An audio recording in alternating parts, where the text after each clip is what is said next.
रहीम। Last lecture में हमने use state hook के बारे में पढ़ा था। आज हम यूज़ इफ़ेक्ट हुक पढ़ने जा रहे हैं। तो यूज़ स्टेट में थोड़ा सा मैं आपको रिवाइज़ करवा दूं कि यूज़ स्टेट में हमने ये डिस्कस किया था कि बेसिकली फंक्शनल कंपोनेंट्स में हमें हुक्स की ज़रूरत पड़ती है, क्योंकि स्टेट मैनेजमेंट के लिए फंक्शनल कंपोनेंट्स में कोई हमारे पास वे आउट नहीं है। और फंक्शनल कंपोनेंट हम इसलिए यूज़ करते हैं कि मैंने आपको बताया था 80% डेवलपर्स ये यूज़ कर रहे हैं क्योंकि ये यूज़ करना आसान है। और रिएक्ट नेटिव की जो अथॉरिटीज़ हैं वो भी इसको रिकमेंड कर रही हैं और प्रमोट कर रही हैं, क्योंकि आप जब नया प्रोजेक्ट बनाते हैं आपने देखा होगा कि वो functional based component based project बनता है। तो ये एक वाज़ेह सबूत है इस बात का कि फेसबुक वाले ये चाह रहे हैं या रिएक्ट कम्युनिटी ये चाह रही है कि आप फंक्शनल कंपोनेंट्स को ही यूज़ करें। ये इजी टू यूज़ है। अब फंक्शनल कंपोनेंट को यूज़ करते हुए वो सारे काम जो क्लास कंपोनेंट में होते हैं ज़ाहिर है वो हमें यहाँ भी करने पड़ेंगे। जैसे कि स्टेट की वजह से स्टेट की जगह पे यूज़ स्टेट हुक। और इसी तरह अगर आपने रिएक्ट कंपोनेंट लाइफ साइकिल पढ़ा हो या यूज़ किया हो, मैं तो यूज़ करता हूँ क्योंकि मैंने काफ़ी काम क्लास कंपोनेंट में यूज़ किया है। तो मैं पहले आपको थोड़ा सा उसका ओवरव्यू बता दूंगा, उसके कुछ फंक्शंस बताऊंगा और फिर बताऊंगा कि अब वो काम हम यूज़ इफ़ेक्ट हुक की मदद से कितनी आसानी से कर सकते हैं।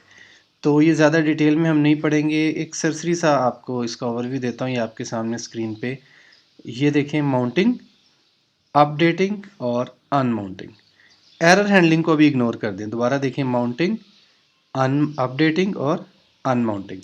अब ये तीन डिफरेंट कंपोनेंट के लाइफ साइकिल के मेन मेथड्स आप कह सकते हैं। इनमें फिर आगे सब मेथड्स हैं, मैं आपको वो भी बताता हूँ कि कौन से तीन मेथड्स की जगह अब हम यूज़ इफ़ेक्ट हुक यूज़ करेंगे तो वो उन तीनों मेथड्स का काम करेगा। पहले देखते हैं माउंटिंग। तो माउंटिंग का एक मेथड होता है, उसका नाम है, ये देखें, कंपोनेंट डिड माउंट। तो इसके बारे में पहले मैं आपको बता दूं, ये हम बेसिकली ये रेंडर के फंक्शन के फौरी बाद कॉल होता था, या क्लास कंपोनेंट में रेंडर के फंक्शन के फौरी बाद कॉल होता है। और मैं आमतौर पे या रिकमेंडेड यही है कि इसमें आप एपीएस को कॉल करें। जब आप इसमें एपीएस को कॉल करते हैं उसके बाद आप सेट स्टेट की मदद से रेंडर का फंक्शन दोबारा कॉल करते थे। ये बेसिकली मैं आपको रिव्यू दे रहा हूँ।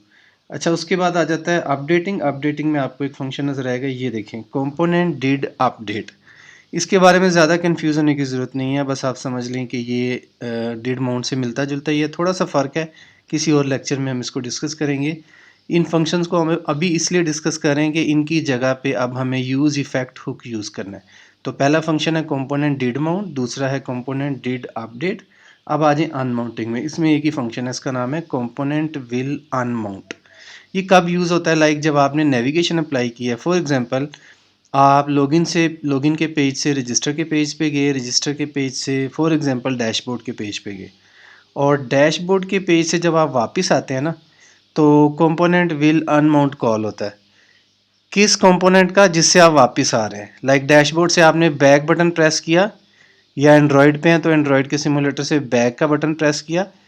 जिस क्लास कंपोनेंट में आप मौजूद थे उस पर आपने बैक का बटन प्रेस किया, तो उस क्लास कंपोनेंट का component will unmount function call हो जाता था। तो component will unmount, component did mount, component did update, इन तीन फंक्शंस की जगह अब हम सिर्फ यूज़ इफ़ेक्ट हुक यूज़ करेंगे। तो अब मैं आपको शॉर्टली यानी कम वक्त में यूज़ इफ़ेक्ट हुक यूज़ करना बताऊंगा। ये लास्ट कोड है, ये आप आउटपुट देख सकते हैं। लास्ट आउटपुट हम यहीं पे ही थे, इसको मैंने मज़ीद साफ़ किया है कोड को। इसके साथ मैं कोशिश करूँगा कि आपको प्रॉप्स पास करना भी बता दूँ एक कंपोनेंट से दूसरे कंपोनेंट में। तो स्टेट हमारी कवर होगी। अब हम देखते हैं यूज़ इफ़ेक्ट। ये इससे भी ज़्यादा इजी है यूज़ करना। तो जहाँ आपने यूज़ स्टेट किया वहीं पे आप आएंगे और लिखेंगे यूज़ इफ़ेक्ट, यूज़ इफ़ेक्ट। ठीक है, आप यहीं पे आ जाएं नीचे इस जगह पे और यहाँ लिखें यूज़ इफ़ेक्ट। इसको आपने इस तरह यूज़ करना है और इसमें आके ये दिस, दिस और दिस, ये टोटल यूज़ इफ़ेक्ट है। और इसमें आप कुछ भी लिख लें, फ़िलहाल मैं कंसोल डॉट लॉग कर लेता हूँ। Use effect hook is using in in replace of component did mount, component did update और component will unmount। ये आपने याद रखना है। तो मैं एक आर्टिकल पढ़ा था, उसमें पता चला कि ये जो चीज़ें मैं आपको बता रहा हूँ फ़िलहाल, component did mount, use effect, ये हुक्स की जो थ्योरी है ये रिएक्ट जेएस और रिएक्ट नेटिव में सेम है। तो अगर आपको कोई आर्टिकल मिले रिएक्ट जेएस का तो उसको पढ़ लें और उसको समझें कि रिएक्ट नेटिव के लिए भी यही है। यही इसी तरह के कुछ बेनिफिट्स हैं जिसकी वजह से रिएक्ट नेटिव को रेकमेंड किया जाता है कि आप इसको यूज़ करें, क्योंकि अगर आप रिएक्ट नेटिव की एक्सपर्टीज हासिल कर लें तो फिर रिएक्ट जेएस में काम करना आसान हो जाता है, काफ़ी चीज़ें मिलती जुलती है। तो ये यूज़ इफेक्ट है सिंपली। अब इसका मतलब ये हुआ कि ये यूज़ इफेक्ट हुक यूज़ होगा जब रिटर्न, ये जो रिटर्न का फंक्शन कॉल होता है जिसको हम रेंडर बोल देते हैं, तो इसके फौरी बाद यूज़ इफेक्ट कॉल होगा, क्योंकि कंपोनेंट डिड माउंट फौरी बाद होता था। इसी तरह कंपोनेंट डिड अपडेट किस काम के लिए इस्तेमाल होता था, जिसके लिए भी होता था। यूज़ इफेक्ट में आप वही काम सेम एज इट इज़ कर सकेंगे। इसी तरह कंपोनेंट विल अनमाउंट है, उसमें क्या होता था, आप एक कंपोनेंट से जब वापस आते हैं बैक का बटन प्रेस करके तो कंपोनेंट विल अनमाउंट कॉल होता था। अब वही काम यूज़ इफेक्ट हुक की मदद से होगा। तो खैर हम इसको अभी चलाते हैं। ये मैंने इसको सेव कर दिया और देखिए मैंने लोग लिखा है, अगर आप वॉर्न लिख ले तो वॉर्न, ये देखिए खुद ही आ रहा है, use effect hook is using, यानी कि खुद ब खुद ये कॉल हो गया। तो चलिए, तो वेरी सिंपल था। अब हम एक काम करते हैं, इसी बहाने आपको प्रॉप्स का भी आइडिया हो जाएगा और प्रॉप्स हम इसके साथ ही यूज़ कर लेते हैं। अब देखिए मैं एक नया कंपोनेंट बना लेता हूँ, यहाँ पे न्यू फाइल, ठीक है, इसका नाम मैं न्यू फाइल ही रख लेता हूँ, .js, ये रख लिया। अब हम app.js से ही कोड उठाते हैं,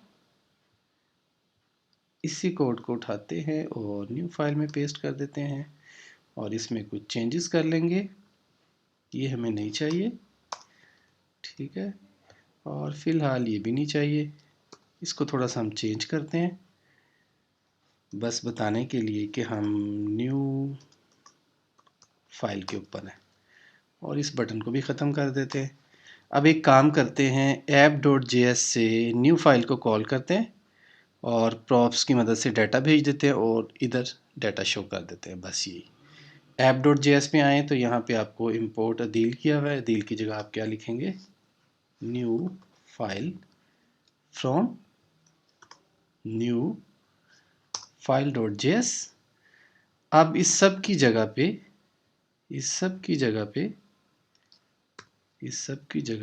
आप लिखेंगे न्यू फाइल, साथ ही इसको कर देंगे क्लोज। अभी देखते हैं क्या करता है। अभी हमने app.js में न्यू फाइल को कॉल किया, text string must be render with the text component, ठीक है जी, मतलब क्या कहता है ये, एक काम करते हैं,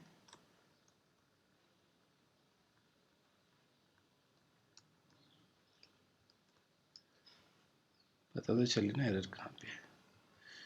चले ठीक है, अभी मैंने यहाँ से न्यू फाइल कॉल की तो can not find variable count, बिल्कुल ठीक है जी, काउंट आपको नहीं मिलेगा तो आप शोर तो मचाएंगे, मचाना भी चाहिए जी।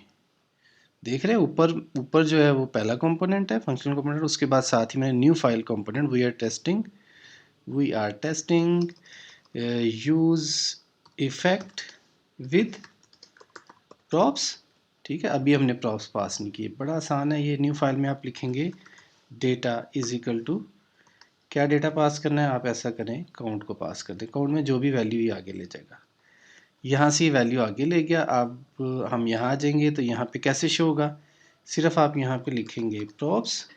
अब ये डाटा आपको यहाँ पे एक्सेसिबल है तो अब मैं यहाँ पे सिर्फ ये लिखूँगा प्रॉप्स डॉट डाटा, बस। अब ये डाटा यहाँ पे देख रहे हैं 100 प्लस किया, 101 102 यहाँ पे है तो साथ ही अगले कंट्रोल में भी जा रही है, ज़रा दोबारा देख लीजिए, काफ़ी यूज़ होना है। प्रॉप्स कैसे यूज़ होती हैं, आपने कंपोनेंट लिखा new file data is equal to count, यहाँ पे कुछ भी भेज दें, चाहे हार्ड कोड करके आप 120 भेज दें तो वो 120 आ जाएगा। ठीक है, तो आपने क्या किया, काउंट भेज दिया। जब आपने यहाँ से काउंट भेज दिया तो यहाँ पे रिसीव कैसे होगा, जस्ट यहाँ पे आपने लिखना है प्रॉप्स, प्रॉप्स रिसीव हो गए। कहाँ शो करना है, करली ब्रेसेस में आप लिखेंगे प्रॉप्स डॉट डेटा, तो ये यहाँ पे शो हो जाएगा। बेसिकली हमने आज यूज़ इफ़ेक्ट का यूज़ पढ़ा है और साथ में मैंने आपको एक्स्ट्रा तौर पे प्रॉप्स का भी बता दिया है। अब आप इसी तरह नए कंपोनेंट्स बनाएं और उनमें डेटा पास करें। नेक्स्ट लेक्चर में मैं आपको जो रिमेनिंग हुक्स हैं उसके बारे में बताऊंगा और साथ ही फिर फंक्शनल कंपोनेंट की मदद से जो हम नेविगेशन करते हैं उसके बारे में बताऊंगा। उम्मीद है आपको हमारा लेक्चर पसंद आया होगा। इस चैनल को सब्सक्राइब करना ना भूलें। अस्सलाम वालेकुम रहमतुल्लाहि व बरकातुहू।